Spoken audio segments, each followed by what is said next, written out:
मत्स्यलोक की रानी ने राजकुमारी को जन्म दिया था। पूरे मत्स्यलोक में खुशियां मनाई जा रही थी। महारानी ने जादूगरनी सुमी को बुलाया। सुमी, मेरी बेटी वो है जिसे इस ब्रह्मांड ने अपने आखिरी वंशज के रूप में चुना है, जिसकी मृत्यु के पश्चात उसका रक्त नीलमणि में बदल जाएगा। मेरी बेटी को अपनी ये नीलमणि उसके राज्याभिषेक होते ही प्राप्त हो जाएगी। उसे हमारे देवताओं ने हम सबकी भलाई के लिए चुना है। उस नीलमणि में इतनी शक्ति होगी कि पूरे ब्रह्मांड को अपने अंदर समाहित कर सकती है। इसे धारण करने वाला यथाशक्ति का मालिक होगा। लेकिन अगर ये नीलमणि किसी गलत हाथों में पड़ गई तो तुम कल्पना भी नहीं कर सकती कि इसका परिणाम क्या होगा। ऐसा क्या महारानी? राजकुमारी के 18 वर्ष के होते ही इसका राज्याभिषेक किया जाएगा, लेकिन उससे पूर्व इसकी जान को खतरा है। खतरा? कैसा खतरा महारानी? 18 वर्ष की होने पर इसके अंदर सभी शक्तियां जागृत हो जाएंगी, लेकिन उस समय इसका विवाहित होना भी जरूरी है। किंतु उससे पहले अगर इसके रक्त से बने नीलमणि को जादूगर कपाली ने अपनी जादुई छड़ी में लगा लिया तो फिर ये राज्य समाप्त हो जाएगा और वो दुष्ट सबको गुलाम बना लेगा। अभी भी बात कर ही रहे थे कि एक दासी दौड़ती हुई आई। महारानी, जादूगर कपाली ने महल पर हमला कर दिया है। सुमी, तुम कपाली की सगी बहन हो, पर मुझे तुम पर अपनी दोस्ती पर भरोसा है। अपनी जादुई विद्या से तुम ही मत्स्यलोक की रक्षा कर सकती हो। मैं अपनी जादुई शक्तियों से मत्स्यलोक को पानी के जादुई शीशे से पूरी तरह से बंद कर दूंगी, जिससे ये हमेशा सुरक्षित रहेगा। सुमी, ये नीलमणि मेरी निशानी है। तुम इसे राजकुमारी के गले में डाल दो। अब सब तुम्हारे हवाले है। ऐसा कहते ही महारानी ने अपने प्राण त्याग दिए। महारानी के मरते ही सारे लोक में दुख का माहौल छा गया। सागर में तूफान उठने लगा। सारा पानी मैला होने लगा। इतने तूफान में कपाली को कुछ हासिल न हुआ और वो कुछ पता न लगा पाया। राजकुमारी की रक्षा के लिए उसे यहाँ से पृथ्वी लोक छोड़ना होगा, वरना जादूगर कपाली उसका पता लगा लेगा। सुनी जादूगरनी राजकुमारी को एक छोटी सी बच्ची के रूप में बदल देती है और सागर में खड़ी एक नाव में रख देती है। आज मैं अपनी नाव को समुद्र के बीच में ले जाऊंगा। आसमान साफ है, आज काफी मछलियां पकड़ में आ जाएंगी। हाँ। अचानक भीमा को नाव में से किसी बच्ची के रोने की आवाज आती है। हे भगवान, मेरी नाव में ये छोटी सी बच्ची किसकी है? देखने में तो किसी राजघराने की लगती है। इसे घर ले चलता हूँ। अरे भाग्यवान, कहाँ हो? इधर आओ जल्दी। क्या हुआ जी? क्यों चिल्ला रहे हो? अरे, ये किसकी बच्ची उठा लाए आप? अरे उठा के नहीं लाया हूँ। आज जब मैं मछली पकड़ने गया था तो मैंने देखा कि ये रो रही थी। वहाँ दूर तक कोई नहीं था। लगता है पैदा करके छोड़ दिया है इसे। शायद पालने की हिम्मत नहीं थी। जाने दीजिए, कौन जाने किसके घर की परिस्थितियाँ कैसी थी। लगता है इसका हमारे भाग्य में आना तय था, तभी तो इतने सारे मछुआरों की होते हुए ये सिर्फ हमारे घर आई। आपका बहुत बहुत धन्यवाद प्रभु, आपने मेरी सोनी गोद भर दी। धीरे धीरे 14 साल बीत गए। राजकुमारी रिमझिम को भीमा और रमा लाड प्यार से पालने लगे। रिमझिम बचपन से ही बड़ी दयालु थी, बस सबकी सहायता करती थी। एक बार वह अपनी सहेलियों के साथ खेल रही थी कि अचानक उसकी सहेली पेड़ से नीचे गिरने लगी। बचाओ, बचाओ, मुझे बचाओ, रिमझिम मुझे बचाओ। रिमझिम ने अचानक अपना हाथ पेड़ की तरफ किया और उसकी सहेली धीरे से पेड़ के नीचे आ गई। सभी हैरान रह गए। ये तूने कैसे किया? रिमझिम, तूने मुझे बचा लिया। मैंने तो कुछ नहीं किया, ये तो खुद ही हो गया। ऐसे ही अब अक्सर जब भी कोई मुसीबत में होता और रिमझिम को पुकारता तो तुरंत उसकी मदद कर देती, क्योंकि उम्र के साथ ही उसकी शक्तियां भी बढ़ रही थी। नहीं बाबा, आज मत जाओ, आज सागर में भयानक तूफान आने वाला है। अरे पगली, आसमान तो पूरा साफ है, कुछ भी कहती रहती है। चलो भाइयों चलो। ठीक है बाबा, अगर मेरी बात नहीं मानते तो वादा करो तूफान आने पर मुझे जरूर पुकारोगे। तो ये बात ठीक है मेरी प्यारी बिटिया रानी, मैं तुझे जरूर पुकारूंगा।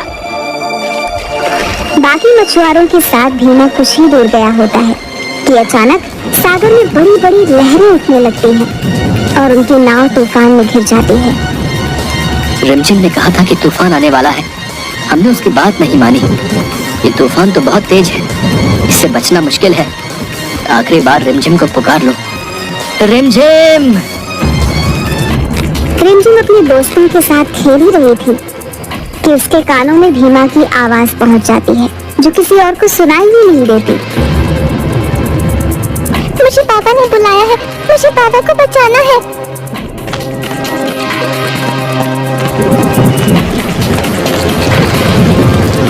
वो दौड़ती हुई सागर के किनारे जाती है और अपने दोनों हाथों में सागर के पानी को भर लेती है। उसके ऐसा करते ही तूफान शांत हो जाता है और भीमा अपने मछुआरे दोस्तों के साथ सही सलामत वापस आ जाता है। आज 17 वर्ष हो गए, लेकिन अपनी जादुई शक्तियों के होते हुए भी मैं राजकुमारी का पता नहीं लगा पाया। अब मेरे पास ज्यादा समय नहीं है। मेरी सभी जादुई शक्तियों, स्वर्गलोक, पाताल लोक, पृथ्वीलोक, हर जगह जाकर राजकुमारी का पता लगाओ। मुझे उसके 18 वर्ष के होने से पहले उसके रक्त का नील मणि चाहिए। जादूगर की छड़ी में से 3 रोशनी निकलने लगती है और एक बड़ी चील का रूप लेकर धरती की तरफ उड़ जाती है, एक उल्लू का रूप लेकर स्वर्गलोक की तरफ जाती है और एक नाग का रूप लेकर पाताल लोक की तरफ। 17 वर्ष बीत गए। मैंने राजकुमारी को पृथ्वी लोक में भेज दिया, लेकिन मैं स्वयं नहीं जानती राजकुमारी कैसी है और किस हाल में है। समय कम है। कपाली ने अपने सेवकों को राजकुमारी का पता लगाने भेज दिया होगा। कपाली के राजकुमारी तक पहुंचने से पहले ही हमें राजकुमारी का राज्याभिषेक करना होगा, वरना कपाली पूरी पृथ्वी को गुलाम बना लेगा। सुमी रूप बदलकर पृथ्वी लोक पर राजकुमारी को ढूंढने निकल पड़ती है।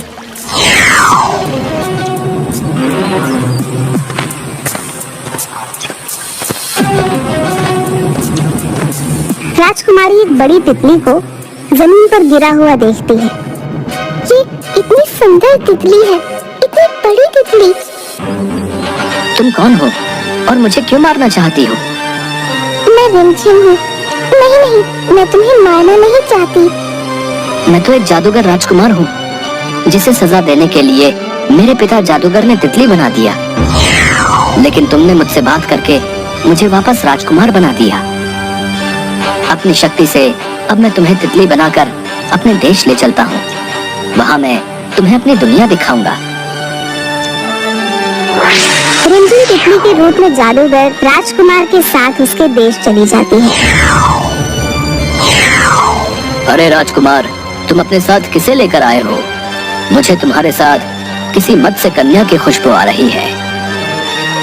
महाराज, आपका जादू गलत सूचना दे रहा है।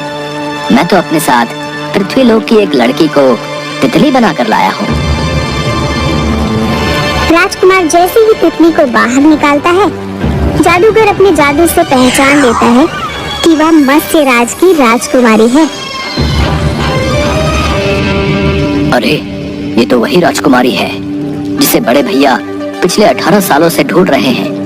उन्हें तुरंत सूचना देनी होगी। आप ऐसा नहीं कर सकते। मेरा भाई जादूगर कपाली बहुत बड़ा जादूगर है। अगर उसे मैंने सूचना नहीं दी तब भी उससे पता चल जाएगा। मैं नहीं चाहता कि हम दोनों मारे जाएं। भैया, ये जानते हुए भी कि मैं जादूगर कपाली की सगी बहन हूँ, महारानी ने राजकुमारी की सुरक्षा की जिम्मेदारी मुझे दी है।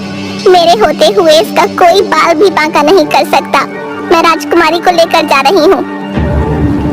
सुमी अपने जादू से राजकुमारी की चारों तरफ सुरक्षा कवच बना देती है और उसे लेकर गायब हो जाती है। जिसे नाजों से पाला वही मेरी हार देखना चाहती है। आज राजकुमारी के साथ सुमी का भी अंत होगा। मैं ब्रह्मांड का सबसे ताकतवर जादूगर बनूंगा। तुम सब मेरे गुलाम बनोगे। नहीं भैया, जब तक मेरे प्राण हैं, मैं सुमी का बाल भी बाका नहीं होने दूंगा। तो ठीक है।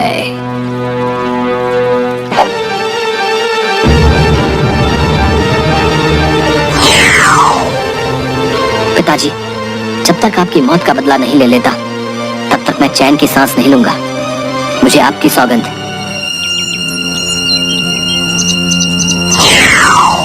भीमा, रिमझिम मत्स्य लोक की राजकुमारी है। इसके जीवन की रक्षा के लिए हमें आज ही इसका राज्याभिषेक करना होगा। यहीं पर तैयारी करो। तभी राजकुमार भी अपनी सेना के साथ वहां पहुंच जाता है और सुमी से कहता है, बुआ जी, जादूगर कपाली ने पिताजी का वध कर दिया है। मुझे आपका साथ चाहिए। मैं उन्हें छोड़ूंगा नहीं। सभी लोग जल्दी जल्दी राज्याभिषेक की तैयारी करने लगते हैं और जैसे ही राज्याभिषेक का समय आता है, अचानक चारों तरफ अंधेरा छा जाता है। मैं आ गया। देखता हूँ मुझे सर्वशक्तिशाली बनने से कैसे रोकोगी। राजकुमार, राजकुमारी के सर पर मुकुट रख दो। तुम भूल गई सुमी, केवल मुकुट रखने से कुछ नहीं होगा। राजकुमारी के अंदर सभी शक्तियों को जागृत करने के लिए उसका विवाहित होना भी जरूरी है। तुम्हारा काला जादू तुम्हें बर्बाद कर देगा भैया। तुम जानते हो गुरुजी ने हम तीनों भाई बहनों को जादू के गुण सिखाए थे और हमसे वादा लिया था कि हम इसका प्रयोग केवल सबकी भलाई के लिए करेंगे। भलाई भलाई के लिए ही तो कर रहा हूँ। अपनी भलाई के लिए। अपने जादू से मैं एक असुर सेना की रचना करूंगा और सारे ब्रह्मांड का राजा बनूंगा।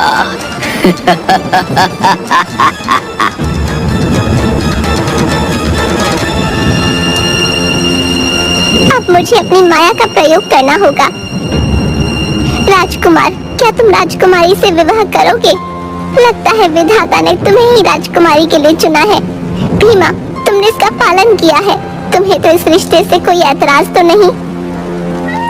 मुझे राजकुमारी पसंद है। मैं राजकुमारी से विवाह करने के लिए तैयार हूँ। नहीं, मुझे कोई ऐतराज नहीं। आप बस मेरी बेटी के प्राणों की रक्षा कीजिए। मैं यहाँ पर माया से नकली रिमझिम का निर्माण कर रही हूँ, जिसका विवाह किसी मछुआरे से होगा।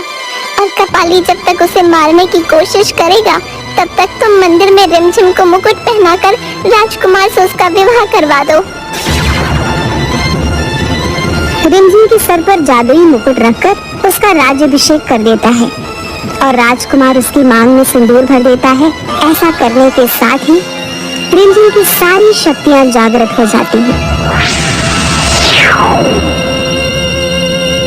सुमी, तूने झूठे माया जाल में फंसाकर राजकुमारी का राज्याभिषेक कर दिया। अब तू नहीं बचेगी। देखता हूँ उस मायावी कन्या से विवाह कौन करता है। रुक जाओ जादूगर, बहुत हो चुका। तुम मेरे रक्त से नीलमणि को प्राप्त करना चाहते थे ना? मैं तुम्हारी सारी शक्तियाँ जादूगरनी सुमी को देती हूँ। तुम्हारी सारी शक्तियाँ जादूगरनी सुमी के अंदर आ जाएंगी। आज से तुम जादूगरनी सुमी के गुलाम बन के रहोगे। तुम्हें भी तो पता चले कैसा लगता है किसी का गुलाम बनना। नहीं नहीं, ऐसा मत करना। मुझे माफ कर दो, मुझसे गलती हो गई। मेरी शक्तियाँ मुझसे मत छीनो।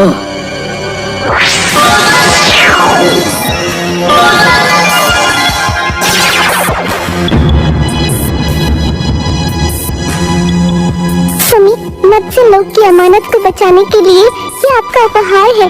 इसकी सभी शक्तियाँ आपकी हुई। प्यारी रिमझिम, तुझसे विदाई का समय आ गया है। माता पिता के रूप में हमने तेरा विवाह अपने हाथों से कर दिया। जा बेटी जा, अब तू अपने कर्तव्य निभा। माँ, पिताजी, मैं जिंदगी में आपको कभी भूल नहीं सकती। जब मैं थक जाऊंगी और मुझे माँ की गोद की याद आएगी, तो मैं आपके पास आ जाऊंगी।